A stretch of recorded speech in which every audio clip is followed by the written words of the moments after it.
Take a look here when Tennessee has the ball versus Oklahoma's defense. We've got some numbers for you. You see points per game. And look, these are skewed. Tennessee's played one decent team in NC State. And now you got to wonder how good they are. They didn't look great again yesterday against Louisiana Tech, even before Grayson McCall got hurt. Oklahoma has played two decent teams in Houston and Tulane, but still, the numbers kind of skewed at this point. We'll learn a lot more on Saturday, but you can see what Tennessee has done. The offense is unbelievable. And the strength of Oklahoma's team, Jimmy Himes, is the defense.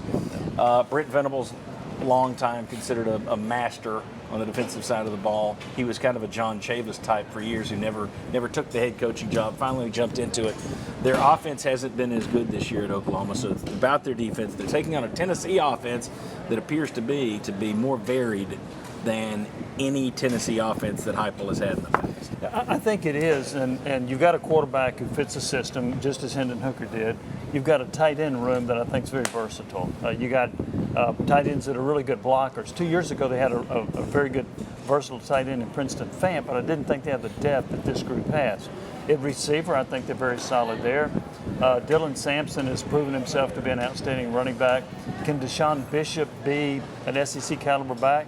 Probably. He's looked pretty good so far. Looks so hard. So, Yeah. and if they get Cam Seldon healthy. The thing about Oklahoma, when I watched them in their first game, their defense was really good. They're athletic. They're fast. It's going to be a challenge for Tennessee, I think, to run the football against them. Certainly not like they did in some of these other games. Last night. Yeah. I mean, if they can get to 200 rushing yards, I think that's a win against Oklahoma.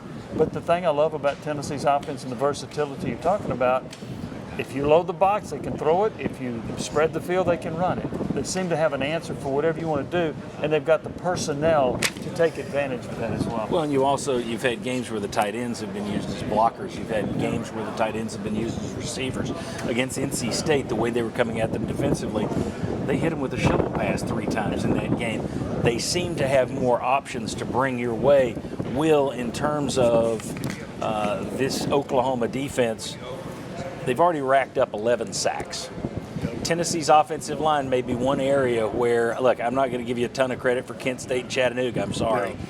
I don't know that they've been tested like they're going to be tested in this opener. Your thoughts on that matchup? This will be the best defensive line they faced this year. NC State's is no match compared to this defensive line.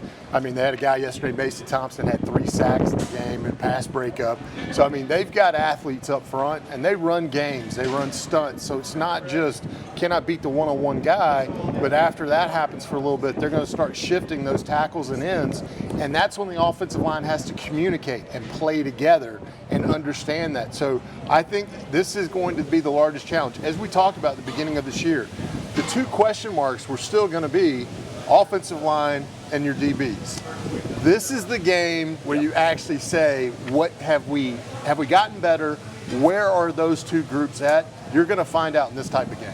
Sterling, this offense, your thoughts about the O-line. Look, I know you're going to say yes, they're ready, but let me give you a different challenge here. Okay.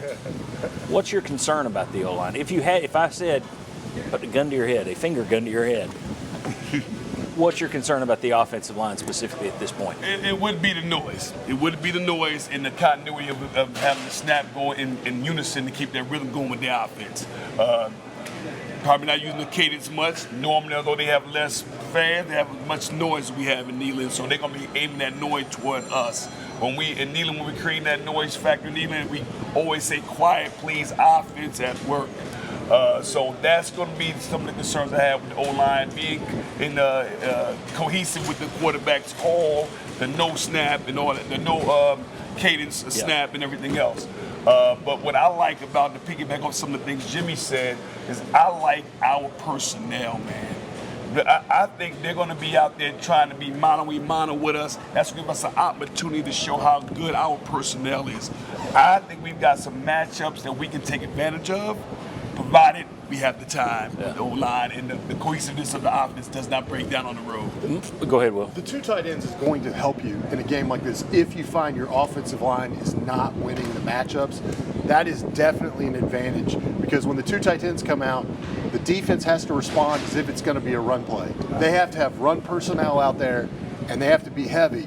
So then if those guys line up in different positions, all of a sudden now it can be 4 wide, Now they don't have the right personnel. So this can help. Those 2 tight ends and showing that 12 personnel is going to help and give Oklahoma a lot of plays that they have to go, hey, on this play, if we get caught in this, we're not going to be in good shape. You guys are going to have to make a play on that play. And to flip to the defensive side of the ball, like Will flipped to the offensive side of the ball, I'm excited about this challenge for the DB. Because Coach Martinez put a lot of work into those guys. And they're going to get opportunity to show how much better they got. Okay, we'll flip it to the defensive side of the ball in the next segment. Jimmy, you were going to jump in there? Yeah, I don't think Tennessee has used all their tools in the toolkit. I think you're going to see a few different alignments. It may be a stack formation, trips on one side, whatever. I think they've got a few things ready for Oklahoma, and you can bet Josh Heupel will use them against his former team. Yeah, exactly. Who he didn't have a very nice parting of the ways with either. The thing to me that I look at, and Sterling's talking about the personnel all being better. I agree. I mean, I went all in on the defense after the NC State game. But I now have concerns about NC State. I don't think they're a bad team. They're not Kent State or Chattanooga.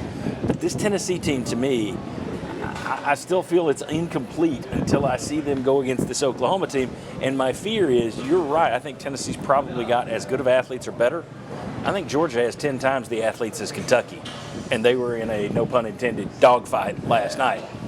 Sometimes when you go on the road, the team with the best athletes, it doesn't always come through. I just think this is the game. We've been through 3 hors d'oeuvres. It's time for the main meal, and I'm looking forward to it. All right, when we come back on the Sports Source here from Smoky Stadium, and by the way, I was told to point this out. I said it's the last game ever here, the last regular season game here. They're going to make the playoffs, but last regular season, last regularly scheduled, planned game right here coming your way on WAT this afternoon.